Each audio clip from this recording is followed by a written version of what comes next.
海贼王里那些戴上帽子比不戴帽子更顺眼的人。海贼王里有很多人都有一直戴帽子的习惯，以至于他们戴帽子的形象已经在大家心里形成了首因效应的印象。当他们摘下帽子，倒是无关丑了俊了，就是感觉一时间还不太适应这种外貌变化。草帽团里就有一位，就是乔巴。乔巴堪称是草帽团里戴帽时间最长的人，所以当乔巴摘下帽子后，虽然也非常的可爱，但就是一上来还有点难以适应。没有了帽子的衬托，乔巴头顶上就有点秃秃的感觉，有一撮小小的刘海。不过后面乔巴摘帽子的次数越来越多了，就对乔巴这种形象多少适应了一些。当然还是不如戴上帽子的经典形象更舒适。比较奇葩的是斯托洛贝里中将，他初登场的时候戴了一顶老长的帽子，当时感觉搁这 cosplay 哲普老板呢，还是在玩什么奇葩的审美。结果后来他脑袋上缠了个绷带，都缠这么高，才知道这老哥是长头族，脑袋就长这么长。草莓中将能活到现在也是个奇迹，毕竟这么长的头，稍有不慎就被敌人做开颅手术了。最搞的是，在回忆里，他也不是一开始就戴这么长的帽子的。往上一看，这么长的头居然顶了一个非常正常的帽子，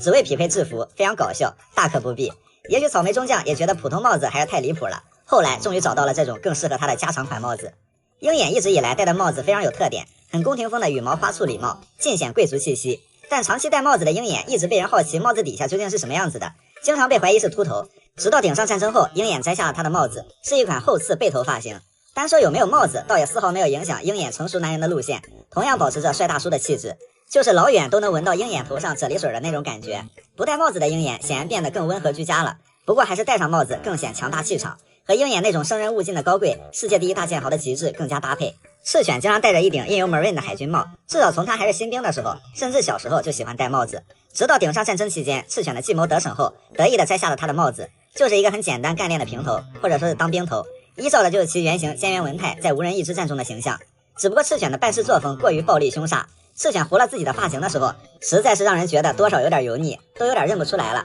赤犬还是戴上帽子更让人顺眼，至少他的帽子还能为他的正义立场增添几分说服力。罗的毛茸茸斑点帽也是海贼王里最经典的帽子之一，其戴帽子的经典形象已经到了即便罗摘掉帽子依然非常帅，但也很难冲淡他帽子的地位，毕竟闪人不忘先闪帽，气得明哥直跺脚。从冰火岛开始，罗就经常摘掉帽子了，帽子下面是很有少年感的碎发发型，和路飞的相似。即便是经常摘，即便是依然很帅，但罗的帽子过于深入人心，直到现在也很难适应罗不戴上他的斑点帽，建议直接缝在头上。白胡子年轻的时候是一头闪亮帅气的金发，但老了之后就一直包着头巾，那浓密的金发却不见了，看样子更像是遇到了脱发困扰。然而白胡子头巾下面的发型其实是这样的，所以很庆幸白胡子是一直包着头巾的，因为很难想象如果白胡子和船员们诀别壮烈战死的时候用的是这款发型，那实在是不知道该哭还是该笑啊。无独有偶，一直戴着头巾的还有艾尼路，长得挺松弛潇洒的一哥们儿，结果摘下头巾也是很生糙，鬼扯的爆炸头，再加上艾尼路是黄头发，更像是头上蹦出来爆米花了。论一个发型是怎么把整个气质给毁掉的，受不了，还是把头巾戴上吧。在一直戴帽子的人中，巴基算比较特别的一个，他的效果是跟上面的人反过来的。巴基属于是一直戴帽子，但不戴帽子反而更帅。巴基习惯戴各种款式的三角帽，然而在入驻推进城期间，巴基展示了他的蓝色秀发，而且很个性的扎了个马尾辫。虽然一身的搞笑风格不改，但感觉比他戴帽子要帅很多呀。老戴帽子反而让他的气质大打折扣。当然这种效应虽然主要体现在帽子上，不过其他地方也有，比如基拉的面具，戴上这个面具才基拉，不戴的话不是哥们儿你谁啊？还有明哥的眼镜更是如此，尽管明哥有些瞬间露出过他的眼睛，不过不管是给明哥 P 上哪种眼睛，他顶多是多弗朗明帝而非明哥。明哥的眼镜已经重要到比他的脸更标志的地步，没有这些东西就等于没有了灵魂。看来一些东西果真是某些人的本体啊。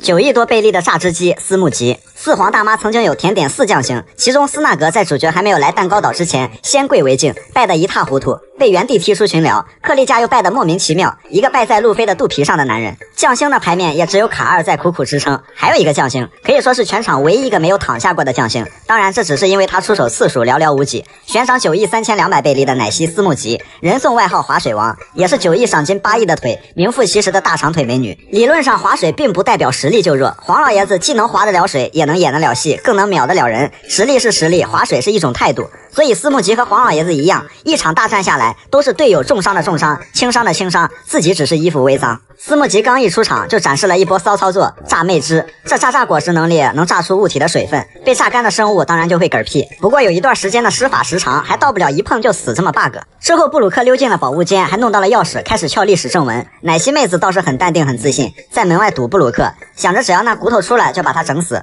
本以为斯木吉可以和布鲁克拼一下剑术，奈何大妈很中意布鲁克，是大妈眼中的奇珍异兽，有免死金牌，只许活捉。那行吧，最起码展示一下将星第2高赏金的实力也行。不曾想大妈亲自来搞布鲁克，司慕吉被迫划了一波水，还打了一瓶酱油。要说心态最好的将星，也当属是司慕吉。城堡发生状况后，司慕吉害怕影响第2天的计划，直接对大妈隐瞒了事情，封锁了4层以下所有通道。过于自信的作死操作，直接导致事态更加恶化。到了茶话会上，明知慎平已经叛变，然而司慕吉当作没事人一样，当起了榨汁机和调酒师，为8方来客榨汁。表面上看似镇定，实则慌他一批。果然，路飞、慎平、布鲁克等人来砸场子了，一系列上房揭瓦的骚操作，直接把大妈气炸。暗流涌动的茶话会和婚礼舞台，终于变成了群殴大会和拳击擂台。在众人逃跑用的镜子被震碎之后，混战中，司慕吉这下终于得到了展示实力的机会了吧？先是抓住了娜美，结果被雷九一脚踢得措手不及，顺水人情让山治抱得美人归。和伊治过了2招，完全占不到任何便宜。之后在加雷特的帮助下，快速抓住了雷九。这就算是司慕吉在这场混战中最亮眼的战绩了。后又负责追杀草帽团和慎平，展示了一下类似能充气的娃娃的那种能力。一刀剑气过去，特效拉满，眼看逆天5杀，在慎平和娜美面前直接空大，属实有点尴尬。不过司慕吉的能力和霍金斯的能力有异曲同工之妙的地方在于，谁离他俩近，那准没好事。奶昔妹子跟着大妈来到了和之国，连吃2次闭门羹，聘一脚小马一脚，翻个瀑布几10级都翻不过去。说他弱，这赏金这能力看不出来弱。既然来了和之国，还是期待他和之国的表现，一定要当脖子以下全是腿的女人，千万不要做赏金之下全是腿的女人。一个倒霉又倔强的红头发，她一头红发，自带霸王色霸气，眼睛有伤疤，曾经不幸丢失过一只手臂，敢招惹大妈凯多，没错，正是尤斯塔斯基德。作为当时悬赏金最高的超新星，赏金比当时的路飞还要高出1500万，而且一登场就开始找人干架。干架的原因是阿普只是在人群中多看了他一眼，再也没能忘掉他容颜。然后这个酒吧就遭殃了，桌子也掀了，墙也干塌了。除了不能盯着基德看之外，这个看上去像是涂了口红和指甲油的精神小伙，以前谁要敢嘲讽他想当海贼王，他就非得弄死那个人。所以基德的人生信条就是人生在世，不服就干。在路飞锤了天龙人之后，基德和路飞罗一起组成了网瘾3兄弟，一起对付海军，展示了自己那花里胡哨但仔细一想还真是那么回事的能力。有些人的能力看起来很 bug， 实际上却用来捡破烂了；有些人的能力看起来是用来捡破烂的，实际上却很 bug。虽然基德的能力乍一看跟达文西的要你命3000一样有排面，但是如果基德真的能控制磁力，那就是海贼界的万磁王。这玩意儿不说能改变世界啥的，吸飞机、吸军舰、吸个火箭、点根烟不在话下。基德可谓是不服就干，屡败屡战，倒霉悲催、意志坚定的代表人物之一。要说基德干的最有排面的事情，当属是和红发海贼团交手。大家都是红头发，凭什么你香克斯能当4皇？那巧了，大家都是红头发，凭什么你基德有2只胳膊？各取所需呗。不曾想基德4皇没干掉，还赔进去1只胳膊，区区1只胳膊无伤大雅，大闹大妈的地盘，干掉2只船，还打上1将星。还有个很霸气的理由，我只是拿回自己的东西。没过多久，恰好看到了路飞击败明哥，坚持不染发的基德又坐不住了，和二五仔阿普有事没事算一卦的霍半仙商量着怎么把香克斯的头发给剃了。但是基德属实是点被到家了，有这俩极品队友就算了。俗话说天上掉下来的不一定是馅饼，也有可能是可爱多。最后阿普跳反，霍半仙跳槽，还是基德默默扛下了所有。小场面小场面。没过多久，挨了雷霆嘎巴的路飞就被送进来了，那句新世界再会吧终于实现了。虽然相聚的气氛属实有点寒酸，总的来说感情是到位了啊。两人演绎了极恶时代里极恶的终极奥义，比搬砖，比吃饭，比谁监狱风云玩得转。跟路飞一起玩了一段时间，意料之外，情理之中。基德4皇没当上，先当上了沙雕，沙雕家族又多了1名成员。想当年罗也是那么不食人间烟火，基德终究没有逃过因果。基德的履历说起来也是相当排面了，只不过主角光环只有一个。海贼王里那些奇奇怪怪的悬赏令，有些人的悬赏令令人直呼哇塞的并非赏金，而是与众不同的气质。比如说山治，每次悬赏令都是跟他过不去，从头到尾就没有一张像样的。而山治还是非常在意自己形象的人，气得山治常常双膝跪地，以表悲愤之情。司法岛后全员悬赏，唯独山治的悬赏照片是画的，而且还巨丑，以至于让山治惊呼这他妈是谁？原来是摄影师当时忘记打开镜头盖，拍出来的是黑乎乎一片，还以为是什么灵异现象，所以无奈之下就凭印象画了一张。而这张悬赏令还诡异的撞脸背锅路人迪巴鲁，一张悬赏令能同时牵连2个人也是牛批。之后山治被熊拍到小伊万那里，顶上战争后，山治想要从小伊万那里得知路飞的情况，而又死活不承认这张悬赏令上的照片是自己的。小伊万却非要让山治证明他是草帽团成员，否则就没有资格知晓路飞的情况。两人就开始互相软磨硬泡，最后山治终于承认了，也废了山治半条命。这下总能透露路飞的消息了吧？没想到这时候山治脸上的痛苦面具着实太显眼，小伊万转而又说一点都不像，一顿漂亮的耍猴操作，气得山治直接吐血。到了第2张悬赏令，说不上帅，但最起码正常了很多。结果又跟大家不一样，明确写着只许活捉。并不是什么光彩的事情。到了第3章，山治表面上是逆袭了，只许活说变成了死活都可，赏金超越索隆，结果名字从山治变成了文斯莫克山治，到头来只因为杰尔玛的恶名才上涨呢，气得差点又是一口老血。所以说本部一直都没有找到窍门，把路飞赏金调低，把山治照片弄到巨丑，可以同时让草帽2大战力羞愤而死，而每次都跟山治作伴的是乔巴，这俩人可谓是草帽团的难兄难弟，对自己的悬赏令，一个是除了赏金对什么都有意见，一个是除了其他的就对赏金有意见。因为赏金惨不忍睹，乔巴非常难过。不过乔巴的2张悬赏令上说巧不巧的都有棉花糖出镜，有必要告诉乔巴真相了。乔巴，其实海军的这150倍利是悬赏你手里的那2串2手棉花糖，所以不要难过，这赏金跟你没有半毛钱关系，别想多了。同样是跟大家不同的是布鲁克2年后的悬赏令，那就没有其他人这么片面了。演唱会海报改悬赏令可还行，就相当于把时尚杂志的封面撕下来加了几行字，罪犯的标签之下又有浓浓的网红气息，堪称海贼王里最非主流的悬赏令，写真、通缉、海报3位一体，方方面面属实令人难以忘记。当然了，除了有拿海报改悬赏令的，还有堪比用自拍当照片的，那当属是面子王红发的自拍悬赏令。虽然红发本来就帅，但这角度、这气质、这眼神，还有这飘逸的头发，有着浓浓的模特摆拍风，因而就有了红发去找吴老星要面子，想把自拍印在悬赏令上的梗。所以要说面子王可以面子到什么程度，那就是把自己最帅的自拍印在悬赏令上。红发的面子可以问人挨个要，但红发的帅一定要以最快的速度传达到世界各个角落。一个把路飞喂饱了的将星克利架，3将星的克利架走哪儿都得穿马甲，头上2根大呲花，无限饼干喂饱他，弹射起飞躺回家。成也饼干败也饼干的克利架悬赏8亿6，拥有饼干果实的他战斗方式走的是傀儡换血消耗流，别看就一造饼干的，那绝对是够硬够强，残血的怪僧也不能伤其分毫。当然不能说怪僧有多么不堪一击，毕竟满状态的克利架纯属是来给斯纳格开定来的，刚打完将星的怪僧也属实有点虚，一直到诱惑森林打路飞的时候才算展露实力，跟卡尔拳拳到肉的打法不一样。克利架8块腹肌下有一个脆皮的灵魂，极其厌恶疼痛，连打针都不能忍受，所以出门都穿着马甲，就是有着粗犷长相的糙汉饼干士兵，以至于海军如果仅凭悬赏令抓人的话，要么抓不到，要么抓不完。而且面对路飞2、3档完全不虚，反而是把路飞压制的死死的，毕竟没事溜达都要戴头盔穿防弹衣的克利架，对付路飞这种换血打法有着很大的优势，一直打到把路飞逼出4档，4档路飞就开始逆袭了。振奋人心的是，可算打碎了克利架的盾牌，路飞乘胜追击，将饼干士兵干成了2半，还将其锤到吐血。这一顿操作猛如虎，克利架不装了，摊牌了，晃晃悠悠从饼干士兵里爬出来，闹了半天刚才的血是果酱，克利架还称这是精益求精的工匠精神，干一行爱一行，还真是个精致的饼干男孩。克利架是一边跳拍手舞，一边组装更多的饼干士兵，路飞再锁血也是一条命，4档还有 CD， 克利架只要手拍的快点，信不信推进城分分钟变成小弟们的集体宿舍。拳头再硬路飞不怕，饼干再多路飞也不怕，关键是又硬又多，克利架还不怎么耗蓝，如果没有娜美，路飞还真就是没辙。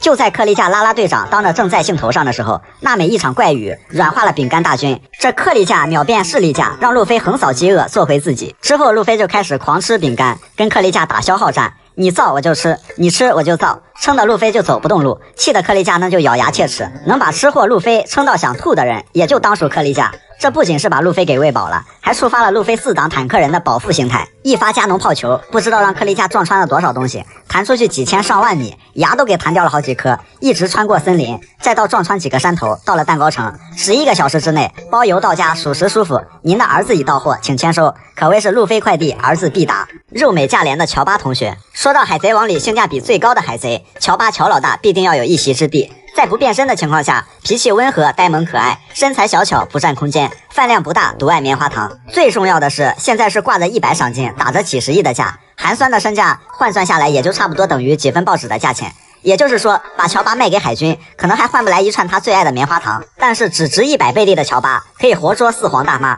可以衬托出高冷罗的沙雕，还可以当船上的储备粮，所以这么超值的万能萌物，有钱也买不来呀。乔巴能上船，首先要感谢娜美第一个发出邀请。不过乔巴这波反向藏身的骚操作，跟反向抽烟倒是有的一拼。说到这儿，不得不看一下乔巴最开始的设定长啥样，不仅跟索隆一样会玩刀，还跟山治一样会抽烟。关键这长得属实是社会了点，有不少人表示，如果乔巴长这样，宁愿原地起锅烧油，让路飞把他给炖了。别人上船，要么是路飞登陆1小时在线送的，要么是拿命换的，唯独乔巴那不是拿命换的，是差点把受邀人的命给整没了。山治和路飞这俩坏哥哥，一个专业做饭，一个专业吃饭，乔巴落他俩手里，那是追着乔巴满屋子跑。虽然最后成为了路飞的伙伴，梦想是研制出万能药，不过这万能药暂时还没谱，万能储备粮是被迫当的真有滋有味。乔巴就这样沦为了山治，尤其是路飞的嘴边餐。当山治被抓去结婚后，饿极了的路飞失去理智，张嘴就要对乔巴一顿啃，看把孩子咬成什么样了。这个道理告诉我们，人是铁，饭是钢，未来海贼王不吃也得饿得慌。别看路飞和乔巴是吃与被吃的关系，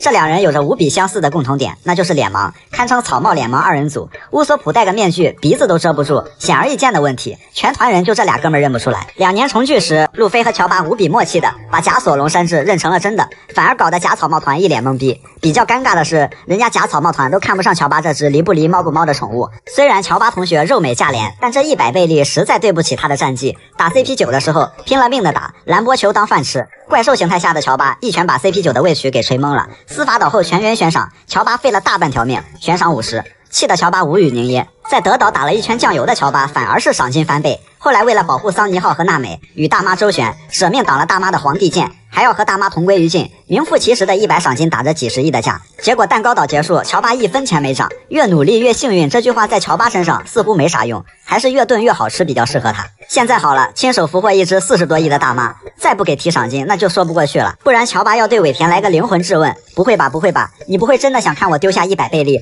大摇大摆的从海军本部走出来吧？从孤狼到二哈的罗刚开始以2亿悬赏的超新星登场，极恶世代之一，海贼界的纹身一哥，网瘾3巨头成员，性别男，爱好熊，帽子是本命，闪人不忘先闪帽，气得明哥直跳脚。刚登场的罗就用第3根手指问候了当时悬赏3亿1500万的基德，当然这里改成了歪了歪头，满满的正能量。纹身多就可以理直气壮，随性中带着嚣张，嚣张中含着嘲讽，嘲讽中又有一点理所应当。原本罗一群人就是来喝喝茶散散心的，在人贩子大会上，路飞一拳把脑残天龙人给干躺下了，引来了大批海军追捕。罗和基德就这样稀里糊涂被认作是路飞的同伙，那真是人在家中坐，锅从天上来。那没办法，网瘾3巨头成立，开始大闹香波地，得知蒙奇帝黄猿大将黄猿串门来了，罗跟基德很识相的全身而退了，途中一顿操作猛如虎，干废了一台和平主义者，送给海军一张报销单。罗还收了本来是天龙人奴隶的强巴鲁，这一波操作可谓是猥琐发育，稳赚不赔。顶上战争的时候，罗跟其他超新星一样在香波地看直播，突然直播就被战国给掐断了，这就跟世界杯决赛家里停电一样，搁谁谁难受。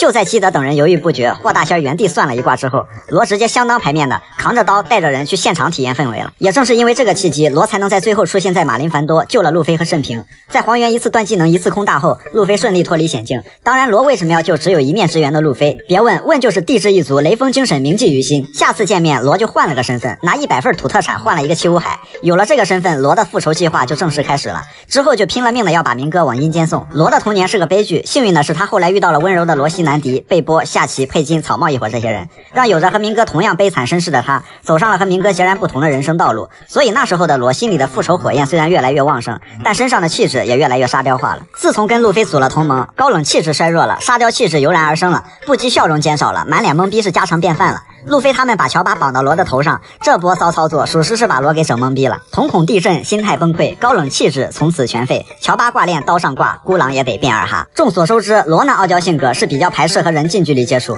在德雷斯罗萨，罗因为靠着海楼石，先是被路飞横七竖八抱了一路，罗渐渐放弃了挣扎，显然已经接受了自己的沙雕化，一时沙雕一时爽，一直沙雕一直爽。然后断臂之后就是卡文迪许的公主抱，罗越是挣扎，卡文迪许还抱得越起劲。德岛结束后，总能一个人清静了，后来又被索隆强行拽进怀里开宴会。罗虽然还是那个罗，但内心从此被草帽团化，挣扎并享受着这份沙雕。神秘人物鉴赏，蒙奇帝龙，这个脸上挂着他爹卡普的拖鞋印，是挂着酷似雷鸟图腾的人。龙的奋斗目标非常明确，不玩曲线救国那一套，就立志要直接踢翻天龙人的饭碗，强拆世界政府的窝点。对世界政府来说，龙目前的危险程度要远远大于简陋王、面子王、五皇六皇七八皇以及戒网瘾中心的凯所长，因此被定性为世界最凶恶的罪犯。这个喜欢到处溜达、酷爱看处刑、有事没事在阳台吹风的男人，24年前在罗格镇目睹了海贼王罗杰的处刑，见证了一个时代的落幕。龙对自己的身世守口如瓶，甚至连他的心腹干部都知之甚少。看来有时候影响力大也是一种苦恼，毕竟人红是非多，只能说他自己混得太牛批了。所以后来卡普在路飞面前提起龙，别人都在惊讶龙这个人是多么恐怖的存在的时候，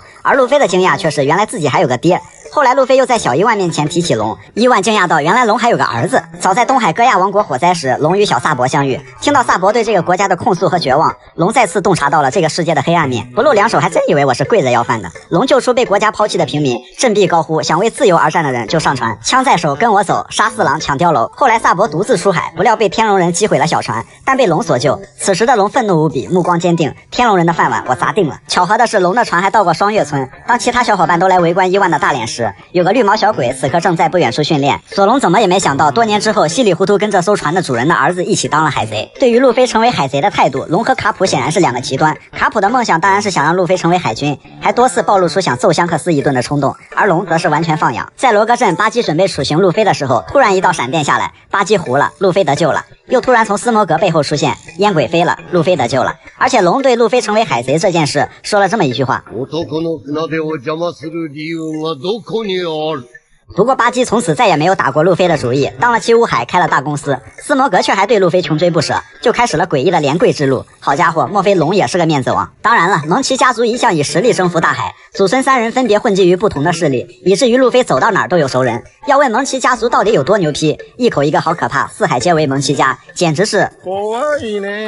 实力强大，但每一次都输得很憋屈的金狮子。说起海贼王里实力强大的男人，但却异常倒霉的人，金狮子史基堪称鼻祖级别的存在。金狮子何许人也？曾经是洛克斯的干部，相当于世界顶尖名校的优秀毕业生吧。洛克斯时代后，组建飞空海贼团，与罗杰、白胡子齐名的海上三大海贼势力，舰队规模甚至一度强于前两位强者。老子可是要从空中统治这片大海的男人。这句 slogan 也是异常霸气，但就是这么一个旧时代的强者，多次沦为背景板和经验包，一次有牌面的架都没打赢过。要说罗杰是把一个废号玩成了满级号，然后自己注销了，那金狮子是从满级号玩到了废号，还被封号了。当然这个下场真的不能怪他实力不行，毕竟生不逢时，逢时之后时运又不济了。总的来说就是命运多舛，点儿背到家。艾特乌尔海战，金狮子家大业大，让罗杰海贼团陷入重围。这么硬刚下去，金狮子优势很明显。但不管哪一方落败，两个强者如果全力以赴，谁输了都不是什么丢人的事儿。不曾想这暴风雨早不来晚不来，偏偏打晋级赛的时候来。金狮子的舰队被破坏殆尽，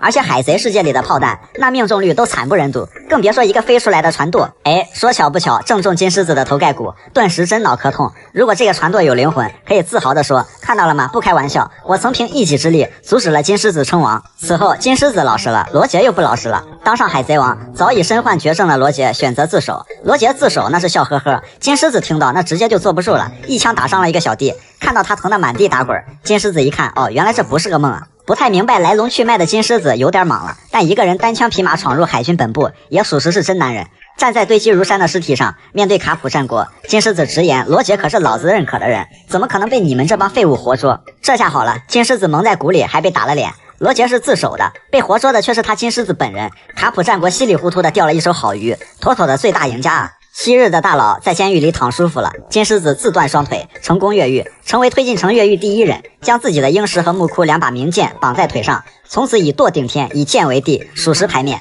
正在大家期待复仇版本的金狮子能做些什么的时候，最匪夷所思的是，金狮子又败了。这次不是败给四皇，也不是三大将，而是三党路飞。实事求是的说，那时候的路飞还真不是金狮子的对手吧，堪称是败得最寒酸的超级强者。金狮子最后那一句话又被东海的男人阻止了吗？高呼罗杰，既搞笑又心酸。毕竟金狮子从罗杰到卡普一路败给路飞，这三个人还都是东海人，堪称东海人的经验包。不过罗杰是靠暴风雨赢的，卡普战国是2打1赢的，当年连和平主义者都打不过的路飞是把他骗进剧场版里赢的。可以说金狮子每次都输得很憋屈。最后说一句，老哥，新世界没你什么事儿了，跳跳舞乐呵呵的就完了。你打了一辈子仗，就不能享受享受吗？把4将星打成3将星的超新星，黑黑的铅笔，雪白的翅膀，粗犷的长相，大大的能量，礼尚往来的行家怪僧乌尔基，以一顿操作猛如虎的气势在香波地登场，但却以1亿800万的超新星吊车尾的赏金提名。但最不能小看的就是吊车尾，跟基德一样，乌尔基一登场就找人干架。那巧了，跟他干架的人正是基拉。这会儿他小老弟基德在那边和阿普打得正热闹。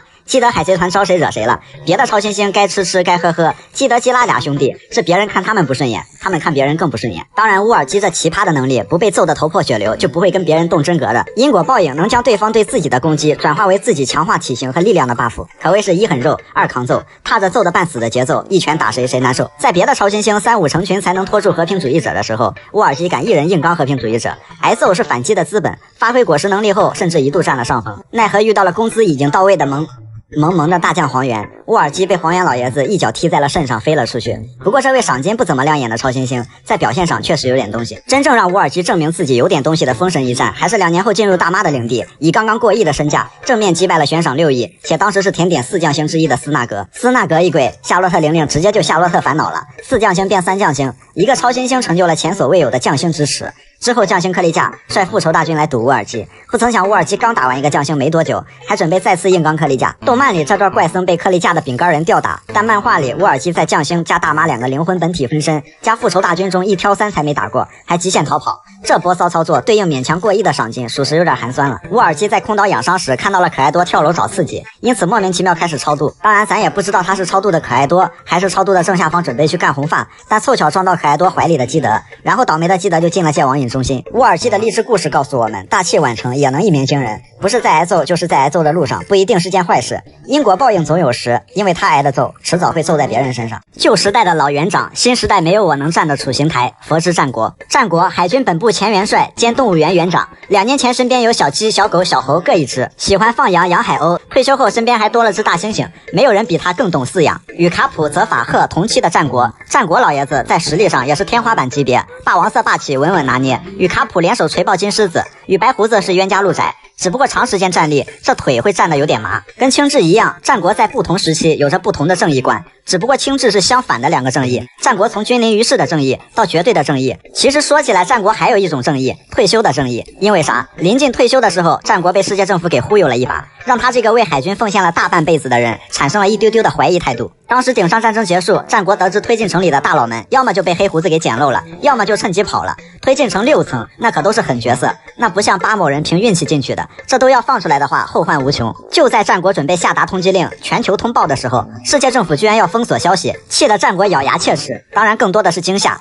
有多惊？这脸色跟白胡子差点锤爆马林凡多的时候有一拼。毕竟战国此前从没有怀疑过世界政府，包括战国遵循吴老辛的意愿，下达奥哈拉图谋令，发动顶上战争。他觉得只要自己做的正义的事，就能代表世界政府的正义。没想到5个老头子根本不跟他穿一条裤子。战国从这之后也多多少少明白了，我兢兢业业几10年，原来他们只是个工具人。所以退休后的战国花裤衩穿着，小年糕吃着，荞麦面吸溜着，比卡普还佛系。从和罗的对话中看得出，再也不是那个动不动就把人往处刑台上拽的战国了。一方面是内退后确实任务轻了，思想佛了，主要是黄粱一梦，如梦初醒。而且战国和赤犬正义观相似，但没有赤犬绝情，也是个性情中人吧。曾经收留了罗西南迪，将他培养成了海军卧底，代号小米果。战国代号大仙贝。得知罗西南迪死讯后，60多岁的战国也是哭得像一个一拳能打懵金狮子的小孩子。本身就有情感的战国，再加上推进城事件后，对世界政府有了新的看法，或许是推荐鸽派的青雉当元帅的关键因素。顶上战争除了赤犬最悲催，战国也好不到哪儿去。本来马奇诺防线布置的滴水不漏，一帮放海的兄弟们差点把马林凡多给淹了不说，这有正面冲过来的，有从海底上来的，还有从天上掉下来的，还有一帮偷渡过来的，更有对手都没用全力，自己翻个跟头把自己家的墙给拱塌了的，眼皮子底下开直播的，仗着5-5开扰乱处刑台秩序的，队友伤害开启差点没摁住的，带着一群人一个劲在旁边要面子的，这一系列操作属实把战国给整懵逼了。战争一结束，我是旧时代的老元帅，新时代没有我能站的处刑台，海军王我他妈辞定了。仁义的报销单，大将藤虎。作为空降的新晋海军大将，藤虎初登场于德雷斯罗萨，然后遇到了差点改变他人生路线的索隆。说起来索隆那真是深受大将们的关爱，上次香波地黄猿就单单踩着索隆不放，这回索隆迷路都能歪打正着撞见一个大将，属实也是缘分到位了。藤虎遇到索隆那是听君一席话，白走10年路，还好索隆低调，只是寥寥几句，不清楚不知道不了解别问我。藤虎就此与拉夫德鲁擦肩而过。之前别的大将一登场就要叮当五四展示一波高超的专业技能，藤虎也不例外，专业赌王，副业海军，挂名本部大将，低3下4混迹于德雷斯罗萨赌场，带领一群精神小伙发家致富奔小康，好想输一盘，可惜实力不允许啊！再让藤虎这么赌下去，在座的各位今天裤衩都得抵押出去，掐饭没这么掐的。于是乎，藤虎成为第一个被无名小卒薅头发的大将。藤虎秉承着敌不动我不动，敌若动我挖地洞的原则，二话不说把赌场的地板给拆了一个洞。临走前还留了张报销单，前台说啊，你就是那位阿 Sir 吗？藤虎那肯定是留的本部基地的地址，没准报销人还填的是赤犬。之前阿黄在香波地折路后不计后果一顿干，原来是因为不扣工资，一律本部报销。藤虎到后面跟萨博路飞打也是，半个德雷斯罗萨都拆得干干净净，要不说赤犬怎么玩了命的跟藤虎互喷。除了面子问题，藤虎把赤犬明年的单人年夜饭经费都赔出去了。在格林比特，藤虎接到赤犬消息，明哥退出西乌海是假消息，赤犬也懵逼，憋了一肚子火，准备去问候吴老星家人，让藤虎临时改变计划。在这里三方势力齐聚，藤虎本来的目的就是来搞明哥，并希望废除西乌海制度，本部想找罗的事儿，但明哥的意思是罗都跟路飞同盟了，想让藤虎先搞罗。但藤虎说，罗桑和路飞桑如果真是同盟关系，那我可以动手，但是路飞桑如果仅仅只是罗桑的部下，那就不算违法犯罪。一旁的凯撒就说这是什么狗屁原理，藤虎这就是暗示罗，咱俩是一伙的，台阶都给你了哈，看我眼色行事，看我眼色行事。罗在那儿挤眉弄眼了，心想你那眼神比我屁股都白，看不懂啊，属实也懵逼了。罗是想着为了把明哥和藤虎拖在格林比特，所以就承认了自己和路飞的同盟关系。藤虎心想你这孩子怎么这么老实呢？那没办法，只能再透支一下赤犬元帅后年的年夜饭经费了，于是把黄金沙滩给干成了地下停车场。之后藤虎表面上是在抓罗，实际上就是跟罗玩捉迷藏，一次用重力刀压住罗，被罗给跑了，还有一次想用陨石袭击桑尼号，被罗转移到军舰上了。藤虎一边吃面一边说啊，大意了，罗桑在下面呢。不是吧，阿婶，天上的陨石都能感应到给摁下来，抓罗的时候就一口一个觉悟吧，一口一个大意了。得到结束，跟赤犬互喷完，立军令状，抓不回路飞就不回基地，最后也没忍心下去手，回去后只能蹲在本部门口吃拉面。卡普出品，必属精品。海军英雄蒙奇蒂卡普，为什么要强调蒙奇蒂？毕竟帝制一族被称为神的天敌，都是一群让天龙人吃饭吃不香，睡觉睡不着的人。而身为海军中将的卡普，虽然自己是帝，但天龙人还真就不敢动他。就卡普最亲近的几个人，要么是跟天龙人有仇，要么就是专业怼天龙人。他的孙子路飞从司法岛到推进城，一路干到海军本部。世界政府三大重地被路飞耍了一个遍，公然跟世界政府宣战，司法岛劫人，推进城劫狱，海军本部劫法场。在香波地更是一拳锤废了天龙人，放在一般人身上，有这么个孙子，怎么着也得开除公职，关押进推进城。哎，卡普还真是屁事儿没有，办公室里吃鲜贝吃得舒服，还能潜心培养自己的徒弟。然后呢，卡普还有个更屌的儿子，革命军领袖龙，这个身份比路飞的五皇更猛。别说五皇，四皇干的事儿也没他牛批啊！世界政府的头号通缉犯龙，对于自己的目的并不遮遮掩掩，说白了就是要干废天龙人。每次开会的主题都是整死天龙人的1001种方法。按说有这么个儿子，卡普这个当爹的高低也得被天龙人送走。不曾想卡普公务员当着，先被吃着，蒙奇蒂卡普的名字高高挂着，非常不屑地接纳着天龙人最大的容忍。这还没完，卡普瞒着世界政府收养了海贼王罗杰的血脉艾斯，并将他托付给达旦养大，一度成为对世界政府威胁最大的海贼之一。还有个出身贵族但喜欢当小街溜子的萨博，也曾挨过卡普的揍。卡普也没想到这小街溜子最后出现在了自己儿子的阵营里，还当了二把手。身边最得意的小弟青雉离职后加入了黑胡子。青雉的真正目的虽不明确，但这波操作气得吴老星直呼我这老脸往哪搁。所以说卡普可谓是凭一己之力为海贼和革命军阵营输送了大量人才，可歌可敬。最尴尬的是卡普的徒弟克比，虽说是海军的人，但是不知道哪来的一看到路飞就哭的症状，完全是小迷弟行为。不管怎么说，卡普为海贼、海军、革命军三方势力都做了不小的贡献，以卡普的实力都能当大将好几次了，但都被他果断拒绝，就是不想拍天龙人的彩虹屁，反正天龙人也治不了他。27年前艾特尔海战前，卡普早就已经是 C 位级别了，海军英雄在海军的地位岂能是寥寥几句就能动摇的？所以赤犬吃年夜饭那梗想想确实很有道理。一方面是蒙奇家族牛批吧，主要是卡普出品必属精品。燃烧的佛系老哥青雉，2年前海军三大将青赤黄三人，赤犬是绝对的正义，老黄至少中将开始都是蒙奇帝的正啊，是模棱两可的正义，唯独青雉比较特殊，从早年燃烧的正义到后来走到哪儿都睡得懒散的正义。这也不能怪青雉摇摆不定，在处理奥哈拉事件的时候，青雉在岛上任务执行的好好的，秉承着公正执法、不杀无辜、不道德绑架的理念，不曾想赤犬当面一套背后一炮，把人家奥哈拉的避难船给炸了。青雉也看呆了，萨乌罗也怒了。青雉心想，萨卡斯基你他妈坑爹呢，这不是打人脸拆人台吗？合着上岸执法的不是你啊？这个时候的青雉真的就想把赤犬原地给卷死，被赤犬坑了的青雉没办法，只能冰冻了情绪激动的萨乌罗。之后青雉就一边给赤犬开定，一边思考人生。极端的正义只会让人丧心病狂，放走了唯一幸存者罗宾。丑话说在前，要是罗宾敢犯事，那该除掉的还是得除掉。就这样，青雉的御姐养成记就开始了。懒散版本的青雉也是第一个出场的大将，初次登场也是颇为悠闲，还带点小浪漫，一个在海上骑自行车的男人。这水是有点滑哈。在遇到草帽团后，青雉展示了出乎意料的和蔼可亲，毕竟对草帽团在阿拉巴斯坦的事迹有所耳闻。最重要的是，路飞的爷爷卡普正是青雉的爱豆，身为大将也展示了极其恐怖的实力和好人气质，瞬间冻住海面，顺带展示了超强的摸鱼能力。所以说青雉有三宝：划水、摸鱼、睡到饱。青雉在这里跟草帽团可以说关系极度暧昧，该抓不抓，能杀不杀。青雉也门清，因为路飞一伙显然是挂着海贼的旗号，做着老好人，打在你身，痛在我心啊！可能主要是怕挨卡普的锤。之后青雉给了斯潘达姆屠魔令权限，没想到手残斯潘达姆误按了黄金电话虫，发动了屠魔令。青雉也没想到路飞这一伙还真就是好人做到底，勇闯司法岛，勇斗 CP9。乌索普还一弹弓把世界政府的旗帜给打穿了，可谓救人诛心。CP9 团灭后，此时的青雉依旧心平气和地报告屠魔令失败了，也没有追杀逃走的草帽团。要不说青雉有心中的正义，用眼看事，用心体会，只可意会，不可言传。到了顶上战争，青雉作为大将第一个冲出来，冻住了白胡子引发的海啸，然后拦着赤犬。鸡毛蒜皮的事儿那是抢着上。赤犬一看这好啊，青雉尽职尽责，等会儿我单挑白胡子来帮我哈，犬哥你就放心去吧。战斗最激烈的时候，赤犬心想我他妈腰子也碎了，头也脑震荡了，脸也10级磨皮了，你人嘞？你俩人嘞？所以长期志不同道不合，互相坑害，连坐姿都有分歧的青雉和赤犬终于爆发了10天的大战。青雉落败后，除了自行车，身边又增加了一只企鹅，而且这企鹅也特爱睡觉，神出鬼没变得神秘，什么吓唬明哥、给老师责罚安坟，这些都小事儿。最让人迷惑的是加入了黑胡子，这一点完全没有头绪，没有线索。细细想来，龙、路飞、艾斯、萨博全是跟卡普对着干。卡普最得意的小弟青雉这会儿又跑到了海贼阵营，卡普太难了，对世界政府来说，只能说卡普出品必属精品。一口一个奥利给，一棒一个小海贼。当队友残血、高地塔破、三面还敌，想要逆风翻盘怎么办？超人系鼓舞果实值得拥有，其在手 buff 有，贝蒂姐姐喊加油。不得不说，这个恶魔果实能力属实是超强辅助之一，在革命军东军军长贝洛贝蒂的摇旗呐喊下，手无寸铁的村民可以揭竿而起，翻身农奴把歌唱，携手并进奔小康。先不说鼓舞果实的潜力如何，就贝蒂姐这个衣服就够鼓舞的了，看把大叔的麒麟臂鼓成什么样子了。在4大军队长前往马卡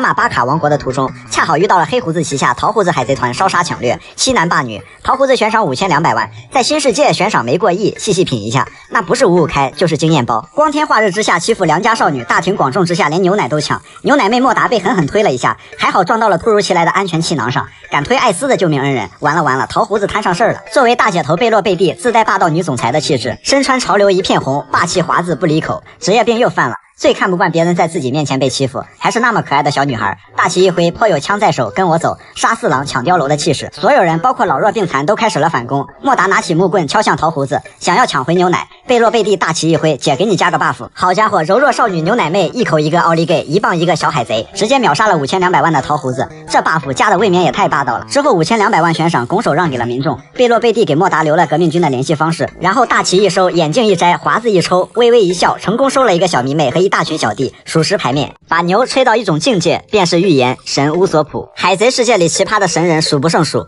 有靠吃垃圾发家致富的，有靠开直播走上人生巅峰的，还有就是靠吹牛成真步步封神的。自己吹的牛能一个个变成现实，这该有多爽。乌索普便是这种人。比起巴基的硬核运气，乌索普的吹牛成真中有运气成分，运气成分中又有一点歪打正着的实力。最哇塞的是，除了桃之助能被娜美主动涂洗面奶的男人，而且他吹过的牛批居然都一步步实现了。比如和巨大的金鱼战斗，金鱼的粑粑是一座座小岛，吹牛批说巨大的金鱼做成鱼片运送到小人国，自己被称之为船长。结果最后不仅见证了小人族真的吃鱼片，还成了东塔塔小人族的灵魂领袖，同时也解救了被变成玩具的奴隶，所以顺带连8000部下的小牛批也实现了。随口一说，美女剑豪带着肉来了。后来在德岛，路飞还真的遇到了美女剑豪带着肉的蕾贝卡。更绝的是，因为乌索普的后脑勺曾经出现在路飞的3000万悬赏令上，乌索普吹牛说这3000万是不是在悬赏他的后脑勺？结果司法岛一战，乌索普一炮打穿了世界政府的旗帜，战后狙击王身份的乌索普真的就被悬赏了3000万。巧合的是，当时乌索普和路飞闹掰，为了面子是戴着面具参加的战斗，悬赏令并非乌索普的脸。细细品一下，这3000万还真他妈是悬赏的乌索普他老人家的后脑勺。像这种如果没有尾田，科学都解释不了的牛批也能吹成真的，也是没谁了。乌索普一直是胆小3人组的成员，属于吊车尾级别，但是又被冠以绝境之王、萝莉杀手的称号。在佩罗娜面前，草帽主力成员一个个东倒西歪，绝境之时，唯独吊车尾的乌索普免疫消极幽灵，吓得佩罗娜即兴来了一段演绎表演，追着佩罗娜那是满屋子到处跑，最后用蟑螂星把佩罗娜给吓懵逼了。除了这些称号，要说乌索普还有什么特长，那只能说鼻子特长。2次能将反明哥小队陷入绝境的砂糖送入停尸房，明哥10余载的完美计划，到头来居然被2张表情包给葬送了。这事儿别说明哥，乌索普自己也没想到啊。气到跳脚的明哥单独把乌索普拉出来，直接悬赏5亿。就算 Baby5 欠别人9800万花呗不帮还了，那也得先把乌索普给收拾了。什么幽灵果实、童趣果实、幸运果实，乌索普不仅自己玩的花里胡哨，还专治花里胡哨，尤其是花里胡哨的萝莉和女人。牛吹到一种境界便是预言，吊车尾吊到极致那便是真的屌。另外一个绿头发的路痴巴托洛米奥，要说霸王色运气拥有者，那可不只是巴基和乌索普。这个人就是出海前是150个镇子的老大，一个没有航海士，出海多年全靠打电话求助乡下奶奶的巴托洛米奥，不仅勇闯伟大航路，顺利进入新世界，还当上了超新星，属实把吃瓜小伙整懵逼了。最搞笑的是，身为海贼的巴托，全船人居然还晕船，一晕船就要吃口香糖，所以口香糖不离手，1块提神醒脑，2块永不疲劳，3块长生不老。但这依旧不影响他成为当时悬赏1.5亿的疯狂新人。最重要的是，作为粉丝，他居然能见到真人，还当上了草帽大船团2番队队长。这一波操作属实有点东西，记得是谁骂他就干谁，巴托是谁骂路飞他就干谁。这个作为能见到真人的粉丝，自带媲美女帝的10级美颜，硬是让路飞又多出来一种画风。巴托刚出来的时候那是放荡不羁，直接睡觉，睡完一觉原地撒尿，邪魅一笑，在下便是巴托洛米奥。谁知道他一见到路飞就瞬间变成小迷弟了。曾经在罗格镇目睹过路飞差点脑袋搬家，路飞死前还喊着要成为海贼王，这给巴托吓得不轻，然后莫名其妙这惊雷天塌地陷巴基跪，然后巴托洛米奥就彻底成为忠实小迷弟了。而且这还不是普通的小迷弟，至今还没有人能打碎过他的屏障。跟针灸大师古拉迪乌斯打的时候，那一波致敬神拳直接治好了针灸大师常年失眠脱发的病，信仰无敌，前途无量。除了草帽团谁都不放在眼里，拿屏障开推土机的时候差点就给前面的卡文迪许铲出来个定制坟。黄绿 CP 相爱相杀是草帽团永恒不变的经典，巴托也差点被卡文迪许的第二人格吓尿过。得岛一结束，巴托未雨绸缪，先把卡文迪许给捆了起来，这波操作着实哇塞。海贼王草帽下的祖传光环，罗杰的草帽除了代表意志的传承之外，其中还有一种很特殊的 buff， 能白手起家，无中生队友。当年身无分文还是街溜子的罗杰找到了雷利，雷利说自己的家不知道被哪个街溜子给烧了，只能住偷来的船上。罗杰赶紧岔开了话题，开始自我介绍。雷利的房子是谁烧的无所谓，反正罗杰最后3言2语成功把雷利坑过来了。准确的说应该是连人带船一起白嫖走，上手一个限定 SSR， 一穷2白打天下。后来就是一时白嫖一时爽，一直白嫖一直爽。家大业大的罗杰遇到了风生水起的白胡子，先是打了3天3夜，白胡子和罗杰也是从群架打成了宴会喝的差不多了，罗杰张嘴就要借走光月玉田，好家伙，上来就要借白胡子的家人，还是2番队队长。对于白胡子来说，不管白嫖谁都不行，但是不知道哪门子的魔力，玉田主动表示想跳槽，只去1年就1年，那没办法，白胡子只好答应。关键是罗杰成功到达最终之岛，成了海贼王，光月玉田也没回到白团，一顿酒喝没了个2番队队长，该说不说有被嫖到。后来继承了草帽的红发，第一个想白嫖的人便是巴基大神。那有着最强霸王色运气的巴基果断拒绝寄人篱下，就因为红发，巴基才创业未半而丢失预算。别说入伙了，以后见面巴基不把红发原地卷死，那就算给红发面子了。然后在希罗布村拉乌索普老爹耶稣布上船，这个过程细节不清楚，但看样子也是软磨硬泡成功白嫖。这还没完，红发后来去白胡子船上劝白胡子追回艾斯的时候，霸气侧漏，人也干倒了，船也怼裂了，就没给白胡子好脸色。当然了，红发来这一趟还给带了家乡的酒，不白嫖点东西不嫌好吧。罗杰白嫖了个2番队队长玉田，那红发张嘴就想要1番队队长马尔科，结果遭到果断拒绝。罗杰香克斯这俩人真绝了，不挑别人，专挑白胡子一人坑，坑别人他俩咳嗽。该说不说，有被坑到。所以说草帽恒久远，白嫖永流传。到了路飞这里更是炉火纯青，上手就一未来世界第一大剑豪，别人都是拿命来换的，唯独10步杀一人转身不认路的索隆是近乎白嫖来的。所以这草帽不仅自带海贼王的意志，还附赠能白手起家乘风破浪的白嫖色霸气，属实666。不只是顶上战争开直播，大神巴基赏金1500万，这个年头这个赏金排除一些个例，大部分情况下都是吊车尾级别，但是靠着这点寒酸的赏金混社会，那不是炮灰就是真有点东西。巴基何许人也，海贼王罗杰船员，红发同期，认识雷利、贾巴、库洛卡斯这些老炮，差点到过拉夫德鲁，就这背景不用添油加醋就能把人吓一跳。巴基还真不靠这个吃饭，不爱提这些陈年旧事，那是自己动手丰衣足食。霸王色霸气属实少见，但霸王色运气仅他一人。巴基这半辈子都在寻找宝藏的路上屡战屡败，屡败屡战。少年时的巴基可能是运气王的天赋还没展露，反正就是个倒霉蛋。跟红发俩人天天就是一言不合就掐架，好不容易得到了恶魔果实和藏宝图，光恶魔果实就值1亿贝利，这俩玩意儿一看就能捞不少钱。哪知道红发突然从背后给巴基搭话，巴基就赶紧把恶魔果实藏嘴里了，跟大马猴一样。这时候本来还能吐出来，不曾想红发话没说完又回来了，这下完蛋，整颗下肚。本来巴基游泳还挺好的，突然一阵风过来，藏宝图飞了，泳也不会游了，光剩西北风了。本来还想出海发大财，这下好了，巴基创业未半而丢失预算，少说几个亿资产就这么霍霍干净了，亏大发了。巴基的这波操作告诉我们，钱虽然不是大风刮来的，但很可能会被大风刮跑。所以早年创业未半而计划推迟的巴基，进入伟大航路后就开始寻找传说中的约翰宝藏。但是约翰宝藏的藏宝图是后来在推进城从路飞手中才拿到的。这之前巴基一直都是没有导航的情况下，东一榔头西一棒槌，瞎猫撞死耗子。这耗子没撞到，最后却蹲了耗子，因为挖到了海军的秘密基地。要说巴基这骚操作简直是绝了，而且这个军官还是卡普的副官。就巴基这欧皇 buff， 哪天迷迷糊糊挖到拉夫德鲁，那也不是没可能。巴基还真就立过 flag， 说要成为四皇，哦不是海贼王。这话最怕从自带 buff 的人嘴里说出来。另一个运气王乌索普吹的牛皮已经挨个实现了。巴基这话完全是不把路飞放在眼里，而且越是这种人越不能嘲讽他。在去往马林凡多的途中 ，Mr. One 嘲讽巴基，就这种垃圾居然是罗杰的船员。这一嘲讽不要紧，后来 Mr. One 被鹰眼一招教做人，巴基连扛好几刀屁事没有，还对鹰眼口吐芬芳。平时小刀虐菜的嘲讽专家鹰眼真是看懵逼了。巴基实力证明了，不要嘲讽我，尤其是你们这些玩刀的。在顶上战争中，先是对着白胡子一顿卷，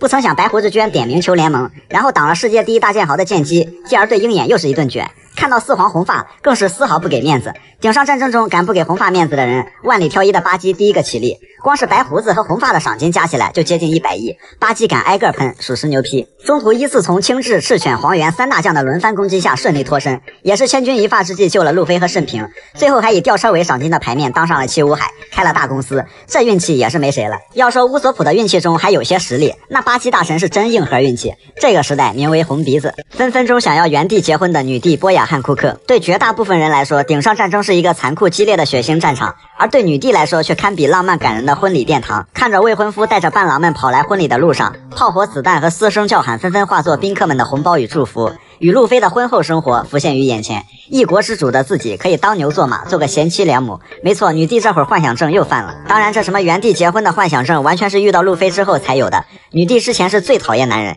因为早年的时候女帝及2个好姐妹被人贩子给拐走了，沦为了天龙人的奴隶。第一次见男人就遇到这些丧心病狂的家伙。这天龙人虽然带个人字，但是跟人沾边的事儿那是一点都不干，拿通红的铁烙就往人身上印，这算是给3个纯情少女留下心理阴影了。之后泰格徒手爬上红土大陆，直接偷了天龙人的家，3姐妹可算解放了。在雷利、夏奇、撒婆婆的帮助下回到了女儿岛。尽管女帝登场没多久就踢狗、踢猫、踢海豹，给人一种嚣张跋扈的印象，不过这也都是她一种伪装的外表，因为童年经历让她有着刻骨的自卑。但是这个世界上就没有路飞带不偏的人。路飞从女帝的澡堂子房顶上掉下来，女帝距离解放天性就越来越近了。要知道女帝洗澡那都得清场，背后的烙印绝对不能被看到，不光背后，前面的也不能随便看呀。这女儿岛突然出现了个带 bug， 还是在最不该出现的地方出现了，属实是把女帝给吓懵逼了。然后女帝就什么甜蜜干风吻枪往路飞身上一顿甩，这一顿操作猛如虎，路飞满脸不在乎。换成其他人不是实话就是原地起飞，就连无属中将也得给自己一刀才能稳住别浪。女帝当时也迷啊，这是个啥玩意儿？行，我治不了你，我找人来治你。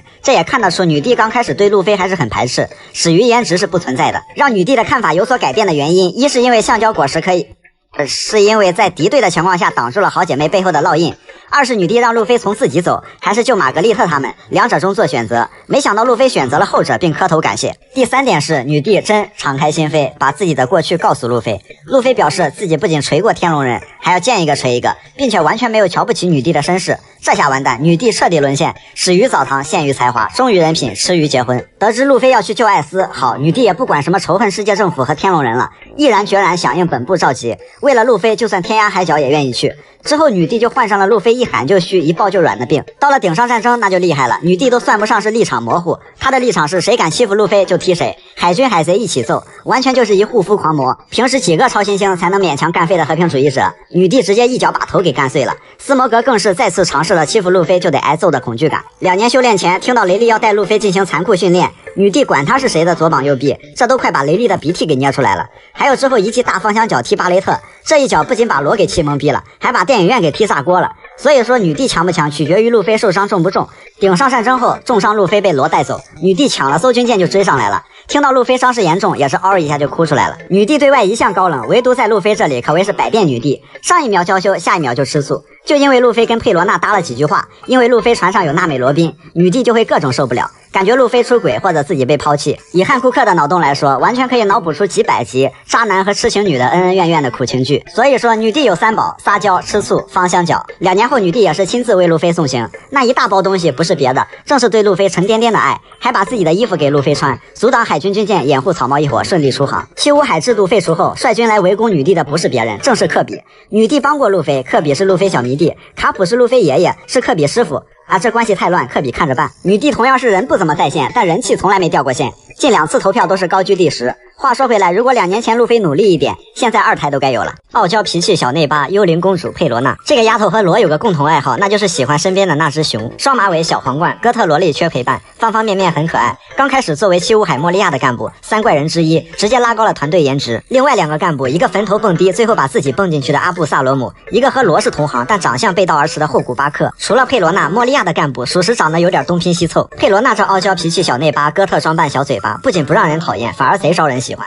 凭一己之力把草帽3大主力全都干趴了。中了他的消极幽灵，路飞不是想当贝壳就是海参，反正就是再也不当海贼王了。索隆山治觉得自己的存在愧对大家，弗兰奇更猛，想被野狗践踏，但是唯独比消极幽灵更消极的乌索普一点事儿没有。奈何佩罗娜的果实再 bug， 遇到了绝境大神萝莉杀手的乌索普，最后被乌索普的玩具蟑螂给吓懵逼了。大神专治花里胡哨，尤其是花里胡哨的萝莉。佩罗娜后来想白嫖桑尼号，带上财宝溜之大吉，不料遇到了旅行社社长兼职婚介所所长的熊。放技能之前，熊都会调侃一句：旅行的话你想去哪里？明明是嘲讽，最狗的是佩罗娜还当真了。于是乎搭乘第1班专车来到了克拉伊卡纳岛，没过多久索隆就坐下一班车来了。那会儿鹰眼受到召集去了马林凡多，这里四下无人，月黑风高，孤男寡女。就在大家期待索隆能干点什么惊心动魄的事情的时候，索隆终于鼓起勇气夺门而出，和一群狒狒们惊心动魄的大战了300回合。等鹰眼出差回来后，看到好像刚做完运动气喘吁吁的索隆，旁边还有个惊慌失措的妹子。此刻世界突然安静了，只剩不明真相的鹰眼在风中凌乱。在佩罗娜的护送下，索隆2年后第一个到达了香波地，这属实是能吹一辈子。而2年后的佩罗娜，装扮中多了点精致，萝莉中多了点成熟，傲娇中多了点霸道，而索隆该多的没多，还少了只眼睛。大雄真是欲哭无泪了。顺路找回库马西的佩罗娜和鹰眼过上了小说里什么霸道总裁求抱抱的生活。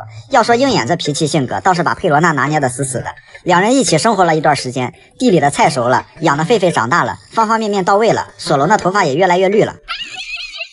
大刀划船黑刀叶，小刀虐菜米霍克。海贼王里有这么一个人狠话不多的人，划船不用讲，全靠浪。人生3大爱好：种地、看豹、养狒狒。这个人就是鹰眼米霍克。作为很早就出场的高段位选手，是货真价实的出场即巅峰。当时的鹰眼手拿无上大快刀，头挂王下七武海和世界第一大剑豪，不急不慢的来到新手村，上来就把克利克的旗舰给劈了。本想以普通人的身份和这些人相处，可惜实力不允许啊。此时的索隆心里暗暗感叹：我能像你那么潇洒就好了。至于鹰眼为什么千里追杀克里克，广为流传的说法是克里克看到了鹰眼用黑刀叶划船并嘲讽，然后鹰眼连砍克里克50艘船，一路从伟大航路追到东海。当然还有其他说法，比如克里克看到了鹰眼嘘，还嘘到了鞋上，睡觉被吵醒而爆发起床色霸气，一定不只是口吐芬芳，不然像鹰眼这种只拿小刀虐菜的老实人，不被看到点什么黑历史，也不至于提着大刀穷追不舍。影上战争中像黄猿这样的 bug 只是脏了脏衣服，而鹰眼从头到尾甚至连衣服都没脏过。其他的几个七武海有的在摸鱼，有的在吃醋，有的在幻想原地结婚，只有鹰眼兢兢业业做事，其实准确的说应该是在兢兢业业的划水。打完顶上战争，鹰眼急着回家喝红酒读报纸，突然发现家里莫名其妙多了一对气喘吁吁惊慌失措的男女。此时鹰眼内心1万只羊驼飞驰而过，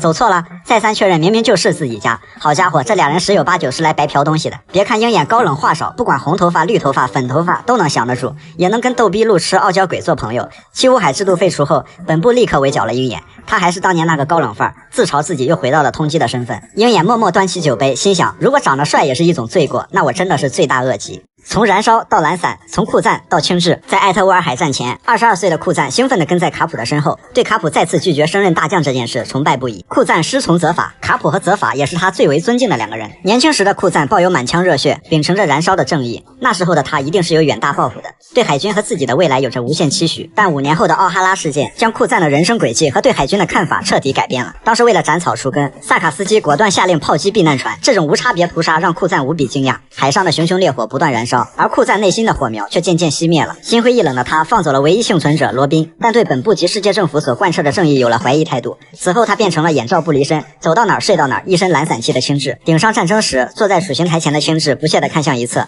不翘二郎腿的他和赤犬黄猿格格不入。这个时候青雉与赤犬有着很大的分歧，不过懒散的正义不代表不作为。奥哈拉事件改变了他对世界政府的看法，却没能改变他心中的正义。不再是那个毛头小子的青雉也知道了地位和实力才是贯彻正义的根本手段，所以青雉和赤犬在庞克哈萨德爆发了鏖战10天的元帅之争。青雉的内心还是想通过自己的力量去争取话语权并改变一些东西。元帅之争虽然落败，但当不再是大将的他再次遇到草帽团时，非但没有刁难，反而很帅气的打了声招呼。最后在与恩师责法告别时，并未痛下杀手，只是把酒相赠，也正应了青雉的那句话：有些事不待在海军也能做，更有些事不是海军之后才能看得清。这个能跟企鹅做朋友，会跟海豚道歉的温柔男人，看起来有些懒散，好像在努力把自己变成一个局外人。他只是在用自己的方式寻找并树立正义，更像是一种孤独的正义。这真的是件很酷的事情。一个被剔除的 bug 跑去月球做了补丁，他是自然系响雷果实能力者，在和路飞交手之前 KDA 是12-0，一套带走是基本操作。作为空岛就登场的 BOSS， 他拥有了那个阶段超乎寻常的实力，他就是有着爆炸头、酷爱抠耳朵、勾玉从不描边的神艾尼路。在2年前的实力设定里，他就像一个程序里的 bug 被早早剔除，在还没有霸气概念的初期，艾尼路就可以在空岛上搭建一个新网，也就是所说的见闻色霸气，用于监听监控整个岛屿，又区别于卡尔的预知未来和乌索普的超远感知，有点像大将藤虎能感知周围的一举一动，并能感知人的情绪或声音。但艾尼路所能掌握的范围，就算放在新世界，目前也无人超越。响雷果实大部分情况下还是相当有排面的。要说黄猿有速度，艾尼路也能跟得上；要说明哥能缝合内脏，艾尼路自动激活心脏。用雷影瞬秒的那座岛，好像也不比本部基地小。除了橡胶王炸，几乎没有他要不起的牌。能把人化成渣的1亿伏特，无奈遇到了绝缘体，活活被吓出来一张表情包。大小便有没有失禁不知道，反正元素化和见闻色连着心态一起崩了。最后终于回到了心心念念的无限大地。2次创业的艾尼路又当上了老板兼考古学家。艾尼路眺望着地球，原本以为自己是主角，原来我他妈只是个跑龙套的掉。唯一一个能让大将藤虎起手的能力。溪流说：“我的隐身果实能潜伏于无声，杀敌于无形，真是个绝好的能力。”藤虎微微一笑，有点垃圾。下一个，山治说：“我的战斗服不仅能隐身，还有迅雷不及掩耳盗铃，响叮当仁不让的速度。”藤虎摸摸头，还是有点垃圾。下一个，布鲁诺说：“我的门果实可以悄无声息地出现在敌人的周围，然后偷袭。”藤虎点点头，那出门吃拉面倒挺方便的哦。下一个，黄猿说：“我的闪闪果实不仅有溪流的隐身、山治的速度、布鲁诺的突防能力，还能亮瞎对面的眼睛，瞬间屏蔽对方视野。害怕了吧？”藤虎撅撅嘴，可爱呢。阿巴巴一个能打的都没有。此时索隆一路小跑过来，看到藤虎一脸的无助，于是我在拔刀，我靠，我的鲜血飘。坚守着正义，斯摩格。20多年前，一个小男孩挤过人群，目睹了海贼王罗杰的处刑。罗杰死前的那一抹笑也一直徘徊在小男孩的脑海中。这个小男孩就是现在的海军中将，自然系烟雾果实能力者斯摩格。之后，斯摩格为了正义参加海军，在原海军大将泽法的教导下，很快成了海军上校。在罗格镇得知路飞将要被处刑，远远眺望的斯摩格看到路飞处刑前脸上挂着的笑容，突然让他想起了20多年前同样在这里笑着死去的那个男人。作为第一个登场的自然系，有着这种不仅能元素化，还像条泥鳅一样灵活的斯摩格，路飞差点就在此被干掉。只不过斯摩格惹了一个海贼王里背景最雄厚的家伙。路飞被龙解救后，加上一系列诡异的天气，助草帽一伙进入伟大航路，让斯摩格觉得路飞仿佛如有神助一般。气到冒烟的斯摩格没有放弃，随之追进伟大航路。不管是2年前还是2年后，斯摩格一直没有放弃对草帽一伙的追捕。虽然他在抓捕海贼这件事上态度决绝，但在阿拉巴斯坦，索隆救了斯摩格一次，所以斯摩格为了还这个人情，放走了草帽一伙。在被路飞称之为是不讨厌的海军时，斯摩格的脸竟然瞬间红了起来。有一次，一个小女孩不小心把冰淇淋蹭到了斯摩格身上，就在大家以为他会大发雷霆时，斯摩格蹲下身子安慰小女孩，说是自己不小心撞到了冰淇淋，并赔了一些钱让小女孩去买一个更大的。坚决的外表下，斯摩格还有一颗温柔大哥哥的心。在斯摩格的身上可以找到青雉心中的那份正义，也不缺赤犬那种刚强的态度，以及藤虎以人为本的行事作风。新世界3连跪后，斯摩格看着远处若有所思，从一登场谁都打不过，到后来谁都打不过，像他妈做梦一样，一脸懵逼。可爱又可怜的女人 Baby Five， 这个穿着女仆装全身都能变成枪炮刀剑的女人，一登场就给人一种蛮横傲娇的印象，直接怼着明哥的脑袋来了一炮。原因是明哥又把他的未婚夫给搅黄了。别看他平时叼着烟与枪炮为伴，生人勿近的模样，实际上 Baby Five 是最好追到手的女人。如果说女帝的好追只限于路飞，那 Baby Five 可以说是来者不拒，只要那个人说一句跟我结婚吧，或者我需要你。所以明哥除了自己的事情，还要抽空解决掉 Baby Five 身边的这些所谓的追求者，是他的黑暗童年造成了这种极度廉价且渴望被人需要的心理。里。Baby Five 小时候家里很穷，被认为是浪费粮食、没有用处的人，被自己的母亲遗弃在森林里，这给他的童年留下了无法磨灭的阴影。后来被堂吉诃德家族收留，算是找了一个归宿。不过他还是那个只要被人需要就无法拒绝的傻女孩，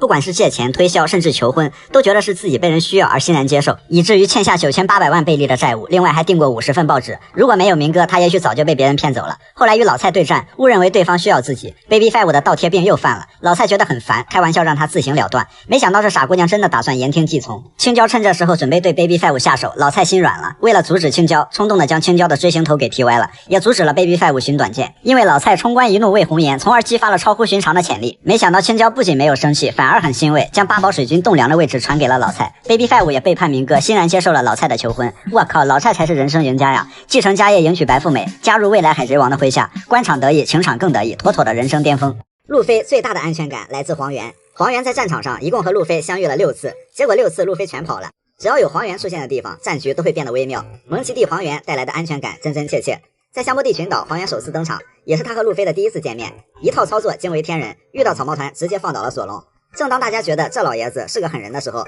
黄老爷子硬是抬了半级的腿也没踩下去。索隆总觉得自己的后背咋这么舒服呢？一看海军大将正给自己踩背呢，是吧？何为安全感？那就是黄猿腿都抬酸了，也要等雷利。当熊挨个把草帽一伙拍飞之后，黄猿仿佛就是心里的石头终于落地，大外甥安全撤离，我这个舅舅也可以安心下班了。当然路飞跑了，超新星一个没抓，黄猿抓了500个小海贼回去交差，不管抓的谁，反正活我已经干了。没过多久，到了顶上战争，路飞出乎海军的意料降临战场，黄猿其实也有点慌，笑眯眯的嘴上跟战国说，我可以把他们全干掉吗？心里其实想说，不省心的大外甥，让老夫来保你吧。安全感就是黄猿担心路飞跑得太快，被高战力起火，3番5次的把路飞往最安全的地方踢，一脚踢给白胡子，一脚踢给申平。在路飞直面3大将的时候，黄猿一看坏了，赤犬在呢，所以黄猿这会儿又不是抬腿半级的状态了，而是一马当先的秒闪到路飞面前，将其踢进废墟，一波操作安全感满满。黄猿的操作完全是根据路飞的涉险程度而变化的。打别人的时候，黄猿放的技能果断、快速、精准，一气呵成；打路飞的时候，黄猿吃着最快的果实，放着最慢的技能，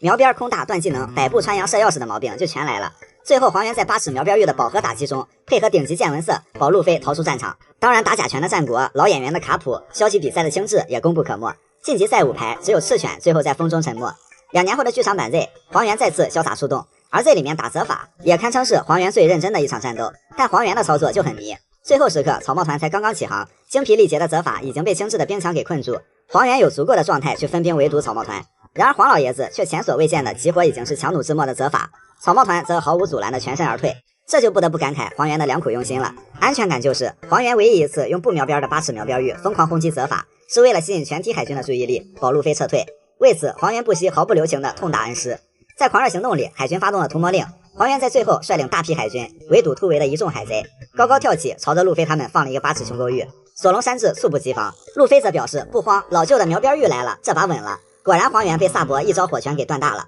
所以黄猿放大真的很有安全感。此时的萨博就像当时的雷利，和黄猿默契无间。海军在最后时刻终止了屠魔令，黄猿一看是台阶，赶紧下了，内心则表示还好终止了，不然真的不知道该怎么演了，每次都演得这么极限。到了 Red 剧场版，黄猿又来了，这一次黄猿的战绩是投降2次，打卡下班1次。最后的时候，草帽团都昏睡在一座岛礁上，暂时没有战斗力。2个大将和一众海军将领对付红发团也不是不能打。那何为安全感？就是黄猿一看红发都急了，大外甥也睡得正香，又有台阶下，那就打卡下班吧。现在到了弹头岛，起初由于是有萨坦圣跟着，黄猿表示这把有人盯，确实不好演。为了给自己之后的操作做铺垫，黄猿一套丝滑连招击败战逃丸，好像在说老土星看好了，我可是全力在打架，绝没有划水。结果黄猿跟路飞过了几招之后，黄猿直接就掩面倒地，而这个节点也是尼卡路飞的虚弱期，黄猿还真会挑时候。萨坦吐槽黄猿工作进度缓慢，不得不自己变身上阵了。黄猿一看土星都玩真的了，大外甥有危险，黄猿还得爬起来接着演。期间黄猿还对草帽团说了一些很微妙的话，听起来二舅还真是关心他们的成长。期间黄猿还不忘在土星面前展露这种状态，好像在说你看我都负伤了，给土星都整无语了。其实黄猿想说这把高端局真他妈难演，我是不太想打了。之后黄猿和萨坦被路飞印度飞饼扔到了军舰上，黄猿第2次掩面倒地，快看我倒下了，我不行了。黄猿每次都掩面，他怕自己会忍不住笑出来。总之这下老舅终于可以休息一下了。虽然现在路飞还没跑出弹头岛，不过只要有黄猿在，路飞第6次在有黄猿的地方跑了也并不奇怪。现在只要有黄猿出现，那就感觉这把路飞稳了，这就是满满的安全感。